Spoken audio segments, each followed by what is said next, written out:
ጤና ይስጥልኝ አፍቃሪያነ ጥበብ እንደምን አላችሁ?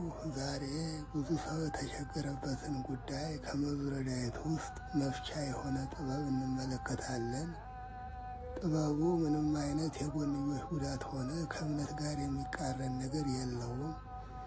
ይህም ሲሆን በኑሮው ነገር በድህነት ተጨንቆ ሲሳይ ላጣ ሰው መዝሙር 71 ላይ እግዚኦ ኩነኔከ ሀቦ ለንዑስ ወጽድቅከኒ ለወልደ ንዑስ ከሚለው ጀምሮ ያለውን ሙሉውን በልሙጥ ወረቀት ጽፎ 7 ጊዜ ደግሞ በቤቱ በአራት ማዕዘን ይለብጠው።